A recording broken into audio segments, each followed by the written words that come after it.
A paz do Senhor, meus irmãos. Hoje vamos para a nossa aula de número 114. Nós estamos estudando a prisão de Paulo e as epístolas de Paulo escritas no período em que ele estava preso. Hoje vamos falar sobre a epístola aos Filipenses e os resultados da prisão de Paulo. Aos Filipenses, o pano de fundo. De todas as epístolas paulinas que não foram escritas a indivíduos, é esta a mais pessoal. Emprega-se a primeira pessoa do pronome pessoal aproximadamente 100 vezes. A igreja filipense tinha-lhe sido muitíssimo fiel e ele sentia que podia falar-lhe livremente das suas tribulações e ambições espirituais.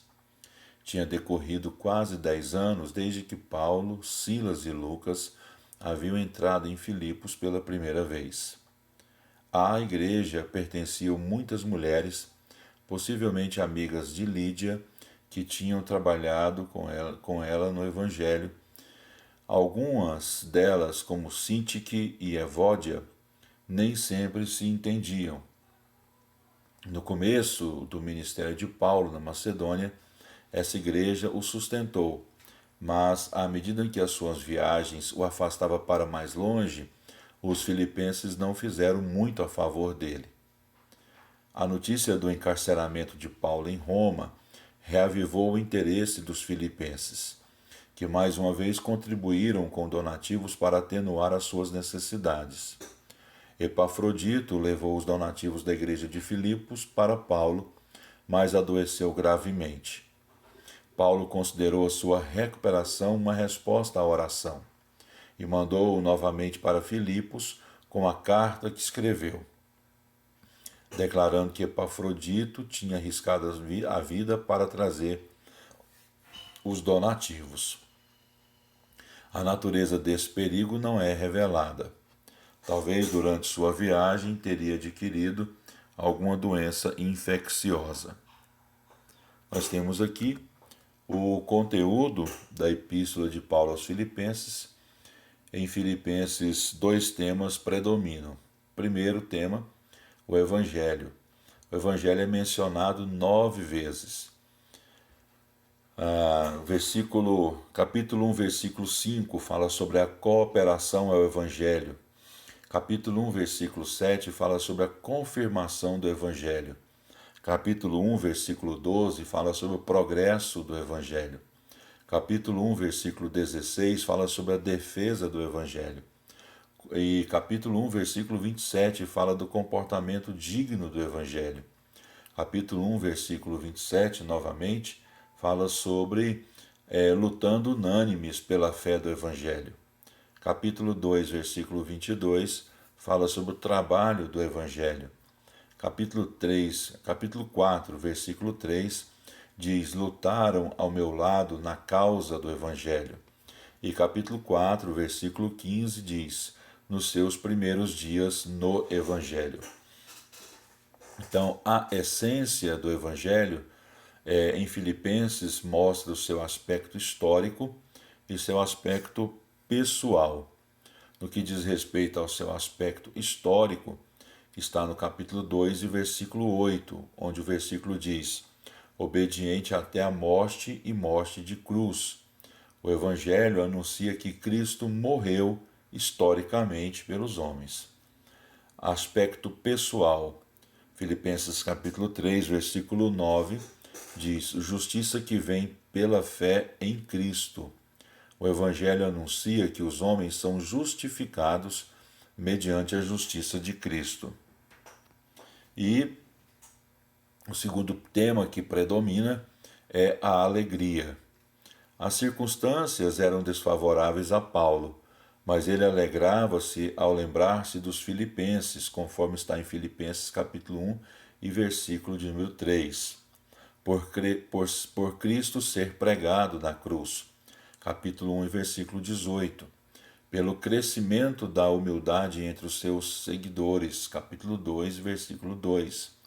Pelo seu sacrifício pessoal por amor de Cristo, capítulo 2, e versículo 17, e pelos donativos e boa vontade dos seus amigos, capítulo 4, versículo 10.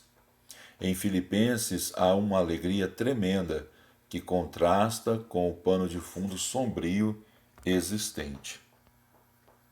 Nós temos aqui o esquema, ou o esboço da Epístola de Paulo aos Filipenses.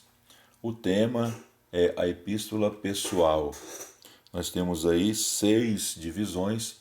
A primeira divisão, saudações de Paulo e Timóteo, o cooperador e talvez amanuense. Então, as saudações de Paulo e Timóteo aos santos bispos e diáconos. Na segunda divisão, a ação de graças pela comunhão pessoal. Gratidão a Deus pelos filipenses, confiança em Deus que começou a boa obra nos filipenses e iria completá-la até o dia de Cristo. Oração pelos cooperadores no Evangelho desde o primeiro momento, pelos apoiadores do ministério de Paulo, pedidos de Paulo por amor abundante, conhecimento abundante, discernimento abundante e santidade abundante. Na terceira divisão, fala sobre o encorajamento nas circunstâncias pessoais, a coragem pessoal de Paulo. Paulo diz que o seu aprisionamento e os seus sofrimentos estão contribuindo para a expansão do Evangelho, à guarda imperial, a outros da casa de César, que é uma citação ao palácio, a pregadores afoitos. O encorajamento de Paulo aos filipenses. Paulo diz que, independente do que esteja acontecendo com relação à perseguição, ou vier a acontecer o aumento da perseguição ou a morte, eles devem exercer a cidadania cristã em unidade. Cristo, o modelo do serviço. A humildade cristã tem como modelo a pessoa de Jesus. O objetivo do serviço, à luz do exemplo de Cristo, viver em paz e unidade. A quarta divisão do esboço ou do esquema da Epístola aos Filipenses, as relações pessoais com mensageiros Timóteo e Epafrodito. Enviar Timóteo a Filipos, retornar Epafrodito. Quinta divisão, aviso pessoal contra o legalismo. Exemplo pessoal, Paulo fala dos judaizantes e a confiança deles nos ritualismos e principalmente na circuncisão, e do seu exemplo pessoal que tinha todas essas características da fé judaica, mas encontrou a verdadeira vida em Cristo. Exortação aos filipenses, os filipenses deveriam seguir os exemplos de Paulo. Sexta e última divisão, conselhos e saudações finais. Isso fala da unidade, Paulo pede a Evódia e Sintique que vivam em harmonia. Alegria, repete sua gratidão pela ajuda dos filipenses, fala acerca do pensamento, da ação de graças pelas ofertas e saudações. Nós vamos aqui brevemente fazer uma apreciação aqui da epístola aos Filipenses. Filipenses é uma carta de agradecimento por favores recebidos e uma expressão da vida cristã pessoal de Paulo.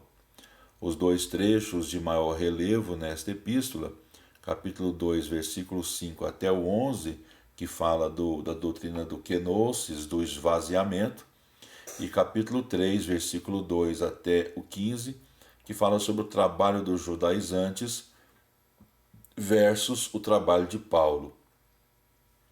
Esses dois trechos de maior relevo nessa epístola exprimem, respectivamente, a suprema obediência de Cristo à vontade de Deus.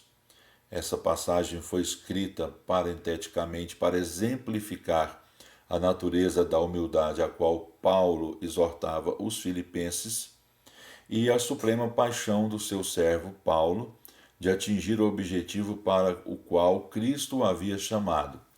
Essa passagem, Filipenses 3, descreve a força que impulsionava Paulo, A sua tremenda dedicação e maravilhoso zelo, para ele a vida resumia-se inteiramente em Cristo.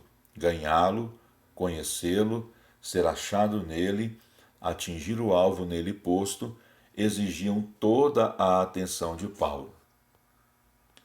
E para encerrarmos, os resultados da prisão de Paulo. O resultado da prisão não é difícil de calcular. Apesar da sua detenção em Cesareia e Roma, o ministério de Paulo não terminara. Por intermédio dos seus auxiliares, Paulo comunicava-se com as igrejas. A prisão deu-lhe mais tempo à oração e à contemplação, das quais proveio a revelação das epístolas da prisão. O seu apelo a César levou o cristianismo à atenção de Roma, obrigando as autoridades a pronunciarem-se quanto à sua legalidade. Se fosse considerada uma religio lícita, religio lícita, que é uma religião lícita, persegui-lo seria ilegal e a sua segurança estava garantida. Se por outro lado fosse considerado uma religião ilícita, então a perseguição que se seguisse só serviria para proclamar e demonstrar seu poder.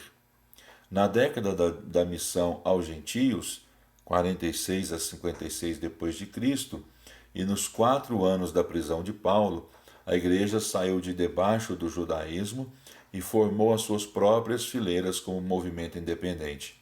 Estava agora pronta para mais progresso no que se referia à expansão missionária.